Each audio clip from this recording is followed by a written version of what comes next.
Okay. Hello, my name is Natalie, and I'm all alone tonight. Dad is out of town, and kids just gone to bed. It's Friday night. Worked today and hung out with my hilariously funny boys. So, funny how my heart is like racing doing this right now. I felt like this was my opportunity to finally do an official um, battle story of my postpartum depression that I struggled with. I have not done it up until now. I did a live storytelling, but it wasn't, it was like my first confession, it felt like. And now I feel like I need to do one that I can share with everybody else. Because I did my little test live video with my private group and um, for some reason was amazed at the responses. I shouldn't have been amazed because I know that kind of stuff with postpartum depression resonates with people because I'm not the only one. However, telling my story, I still was hesitant, still like how everybody else feels, stuck with the stigma of it and what that meant for me as a mother. Um, Worried about the judgment. Um, so here I go. Okay, this is 6 and 8 years ago, and it's still this hard for me to talk about this. Okay, my first was Ashton. He's now 8 years old, and when I was about 4 months prenatal, um, I just remember being at work, um, feeling just not normal, just feeling like I don't want to, like I was kind of out of my body. And I just couldn't handle work at that time. The type of work I was doing was pretty intense therapy, um, both on antepartum, where I was working with moms at that time doing music therapy, women who are kind of stuck in a hospital bed for until they deliver sometimes, which can get very lonely.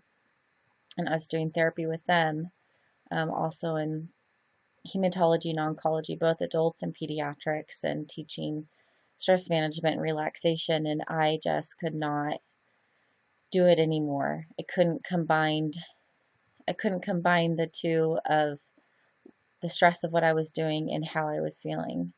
And I just remember a couple of times going into a closet and hiding and not wanting to come out. So I went to my OB, told her about it, and she put me on some medication. And I think it kind of took the edge off. It didn't quite level me out. I just remember one night just totally having what I call an adult temper tantrum and just screaming, wanting to throw things, just feeling like I was in a rage and totally uncontrollable, almost like literally like a toddler. Like I didn't have control over it. And I think my emotions or my hormones were controlling things so much, I just didn't have any control over myself. And after I had Ashton, well, first of all, I didn't take any preparation classes. I did, thankfully, hire a birth doula, and she provided me with some education, which that was really great. I think that if I didn't have that, I would have been even worse off than what I was. Um, but I didn't take any other classes like what people normally do, like tour the hospital or find a pediatrician or anything that really has to do with longer than just the pregnancy. And I was scared to death of the birth. I just didn't want to have any pain, and I didn't want to have anything embarrassing happen, or it wasn't even that I was scared that he was going to be unhealthy. But here I am delivering the baby with the only knowledge I have is about birth, which I was completely freaked out over.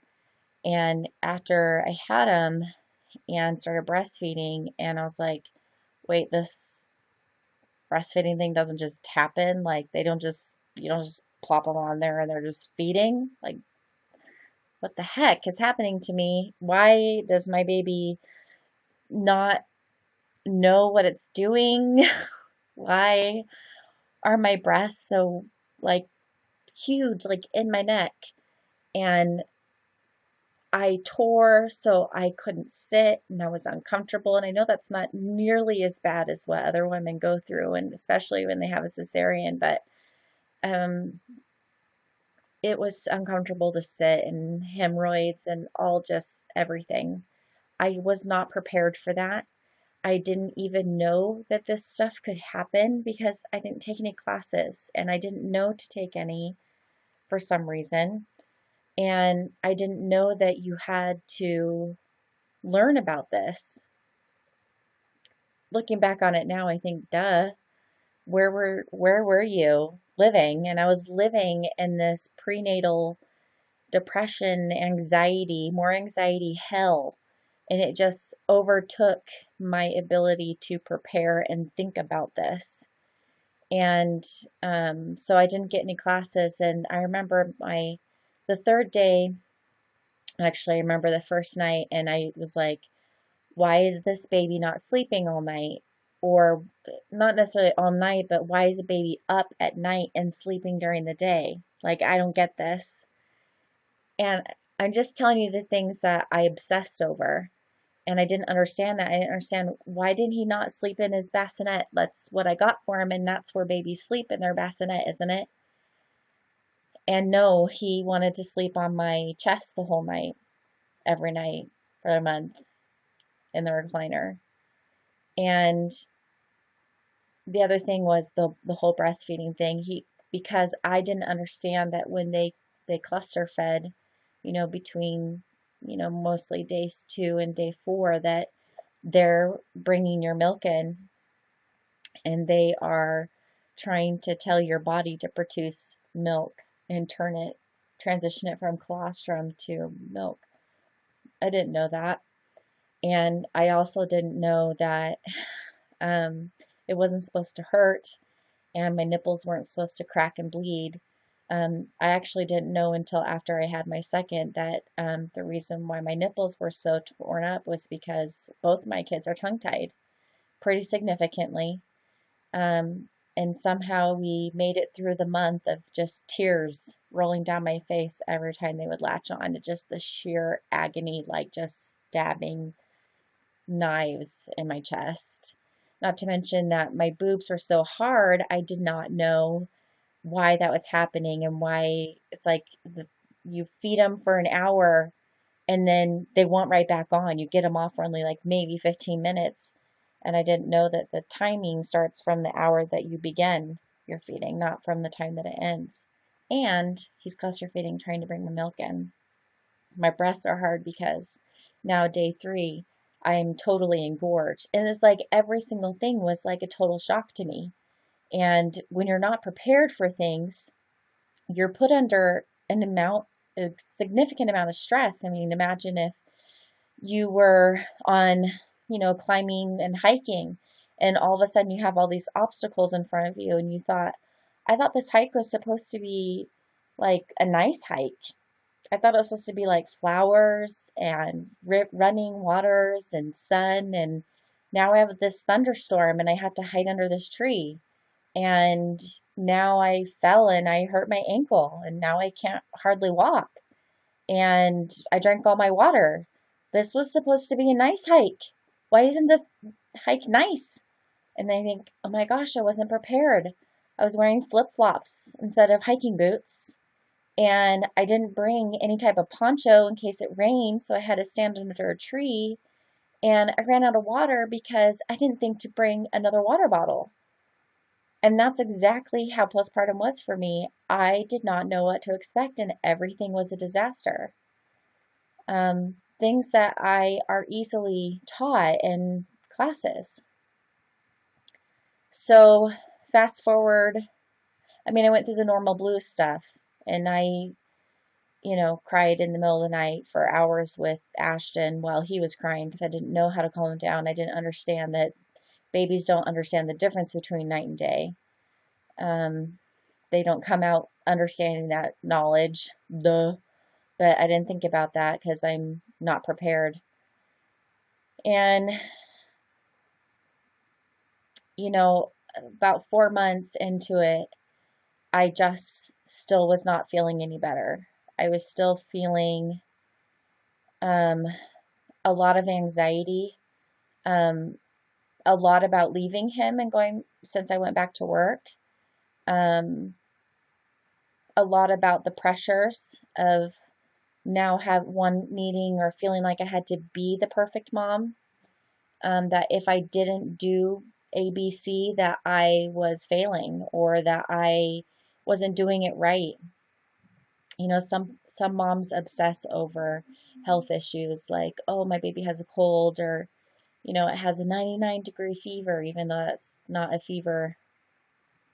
They still obsess over that. For me, it was about the idea of what a mother was, and not knowing that what makes me a mother is the fact that I had this baby, not what I do with the baby, or what I don't do. I was putting myself in that category and under an immense amount of pressure to be that mom. And when I failed myself, I just got further and further down, and I didn't have enough serotonin levels to bring that up again. I I think my doula did like a home visit, like a postpartum home visit with me, and asked me how I was feeling, and I was telling her. And she gave me the number at that time for a counselor who is a representative for our state for the Postpartum Support International. And I called her and I started going to her, and we're now 8 years later, and I still see her from time to time. She specializes in postpartum and perinatal mood disorders and depression and anxiety, and parenting and motherhood adjustment. And what I learned was that I was really struggling with adjusting to motherhood, and the demands that I put on myself with that. With help and staying on the medication, my doctor had said I need to stay on the medication until I was done having kids. I had to be done having kids before she would consider taking me off, because clearly this was something that my hormones were driving, in combination with totally failing to prepare for life after baby. And then, things got better about a year after that, and I'm feeling good, and Ashton is the love of our life, and just hamming it up, and we decide we should have another baby and get pregnant, and so we got pregnant right away, and I had a horrible pregnancy. I it wasn't the sickness that I had, it was the pain that I had. I had my pubic bone had separated wider than what it's supposed to, and I'm not going to even try to say what it's called because I can't. I screw it up every time. But this caused pain as if a horse was kicking me in between my legs, and I couldn't separate my legs. I couldn't go grocery shopping, like 20 minutes standing or walking, and I was in, like, felt bruised down there. So I started physical therapy, and did aquatic therapy because, I mean, I was huge. With both of my babies, I had gestational diabetes, and I gained like 1,000,000 pounds. Million. And I got about, like, oh, I don't even know how many inches, 45, 47 inches around when I had Brody. And I, again, didn't take any classes because I thought I did this the first time and I got through that and that was crappy. And here I go again. I can do it. I know what I'm doing this time. I kind of started doing some breastfeeding education just a tiny bit. And so I had Brody, and I had no idea what was coming for me with Brody.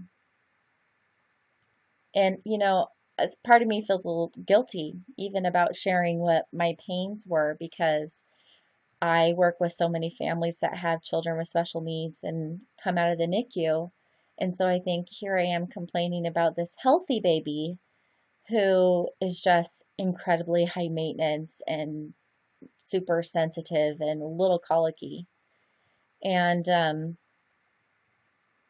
anyway, but that's how Brody was. Brody was a huge baby, and my delivery was much better. I did it on my own that time, and well, with my husband at the time, and then taking Brody home, I thought my nipples were torn up after Ashton. They were like twice as bad with Brody, like just on fire, like stab a needle in my right in the middle of my nipple and just scrape it. I mean, I know you know what I'm talking about if you've been there. Anyway, so Brody never ever wanted to be put down, ever. Still would sleep with me every night if I let him, and he's 6. And I know eventually when he goes to college, he's not going to want to sleep with me anymore, and that's a good thing. I mean, pretty much done with it now. Anyway, after he came and was just difficult to put down, difficult to soothe, whined a lot. I don't want to say he wasn't a happy baby, but he wasn't like over the moon joyous. I mean, he definitely had a lot more downs than ups as an infant. And that took a huge toll on me because I was the only person that not only would he let handle him, but that was willing to handle him. My husband never wanted to put him to sleep, care for him, and that's all I wanted was somebody just to put him to bed at night. Like it takes forever, and I'm rocking the kid and breastfeeding him and doing everything I can to manipulate him to go to bed. I mean, this is like we're like 6 months, 7 months in, and I'm realizing that I'm spinning out of control at this point. Um, I I had started counseling because I realized, oh, let me back up. While I was pregnant with Brody, I was trying to prepare myself for postpartum depression. And not knowing that preparing for postpartum depression means that you go learn a little bit more about it and what helps make it easier and what makes it worse. And I didn't look into that at all. I just thought, oh, I'm going to go join this, prayer group with women. But it wasn't a postpartum group, and it wasn't any type of therapy support, and it wasn't any type of education. It was support, but it wasn't the support that I needed as a new mom that potentially would have postpartum depression again because you're 50% more likely to get it if you've had it once. And I didn't know that then, but I knew that I was pretty much doomed to have it. I didn't realize that it gets worse sometimes the more you have because your hormone levels decrease each time your happy levels decrease each time you have a baby, and it becomes your new normal. I had started going to counseling, and then I think Brody was maybe close to 7 months old, and I just lost it again. It's like if I was a twig, I just like broke in half. I had just lived so long, so many nights with anxiety of putting him to bed every night. I mean, that was like my biggest issue was I have to put him to bed every night and I have to calm him. And again, I was failing as a parent. Like I couldn't necessarily get myself up out of bed and dressed and like function like a normal human being. I couldn't get up and take care of things. And I was just so completely exhausted all the time and had a hard time enjoying him. I didn't feel, I felt so much obligation that it overtook any type of enjoyment that I could have had with him. And a lot of times with postpartum depression, anxiety, you can get intrusive thoughts. And one of the intrusive thoughts that I used to get was driving down the road and then just visioning myself running into a telephone pole or running off the side of the road and crashing into the cement barrier. Some women dream about doing those things or having those intrusive thoughts, either about themselves or family members or even their baby, and it's normal for that to happen, but it's incredibly scary, and because they're intrusive, it feels like something's violating your brain, like a worm is eating at it. And just feeling so dark and alone, and not knowing, but at the time my ex-husband was starting to battle a drug addiction at the time, and not knowing that how that was impacting me, because I didn't even know that it was happening. I didn't know until about 6 months later. And one day we were getting ready to go to the park to meet some friends, and I just couldn't put myself together the way that I felt like I should. I felt gross in my body, and I felt just flubbery and overweight, and I just felt uncomfortable in my skin. And I definitely felt like I was all alone in that feeling, like this was me and I was going to be crazy. And then it got worse. And then I was like a twig that snapped into two. When we're getting ready to leave, I snapped. I think I had yelled at Ashton because I was frustrated with something. We were just trying to get out of the house as quickly as possible. And I immediately ran into the bathroom and I grabbed some scissors and I cut my wrist. Just not to where it would kill me, but just enough to bleed the pain. Like this immense amount of angst that I had inside of me just needed to get out of me. And the reaction was not what I wanted. I know that that was a cry for help and what I was feeling internally. And the reaction was like I was stupid for doing that. And he was mad at me instead of, wow, you must really be hurting. We need to get you some serious help right now. Or, how can I help you? Let me take care of you. Let me take care of this. And I didn't get that. And not that that would have made it any better at that point. But I had a really close friend, and my sister came over because he didn't know what to do with me. And I'm sure a lot of husbands feel like that their wife is spiraling out of control and turning into this ugly monster, and they don't know who she is anymore. She doesn't know who she is anymore either. She thinks that she is crazy and a bad mom, and that she would just has so much pain or angst or anxiety that she doesn't know how to move on. And my friend came over, and they helped me, and he sat in the living room and did nothing. And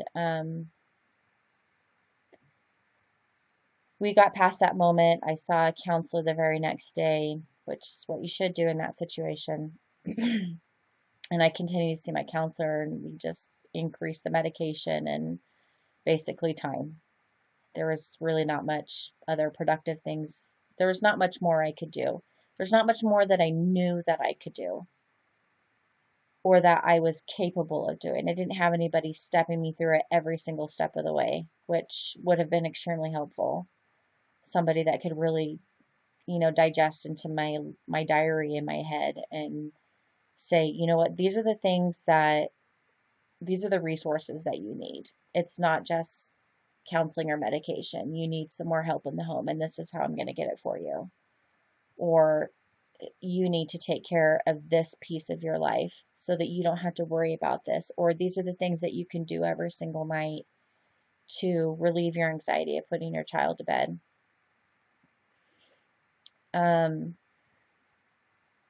I feel like that took a really long time for me to get through. The first time with Ashton, I think it maybe took me 6 months to get through that period, which felt like a lifetime anyway. But after Brody, it felt like an eternity, that I was never going to be normal again because I was now crazy and I was now sick, just literally sick. I didn't realize all of the risk factors that I exhibited. I didn't realize how either little support I had or limited support I had, meaning that my support was there, but it was limited. It wasn't what I needed and needed to get creative in trying to do. Nor did I know to reach out because I didn't want anybody to know. I mean, here I am 6 and 8 years later, and I'm just now getting this out here. And I'm not saying that even just out online. I'm doing this online because this is where I'm focused at and wanting to help other women with this. This is why I went to train as a postpartum doula. This is why I went to train in lactation. This is why I coach families with new babies. I don't care if it's your first year or fifth. I struggled more with my second.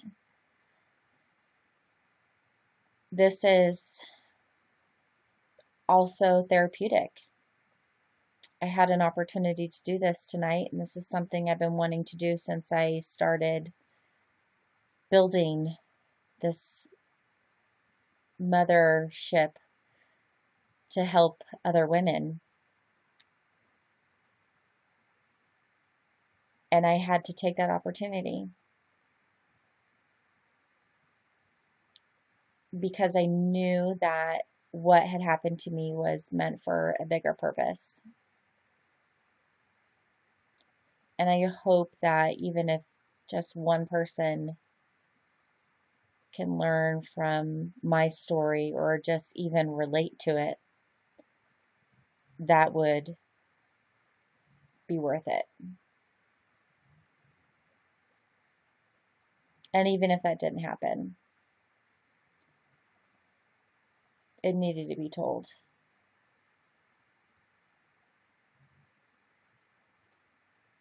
So thank you for listening, and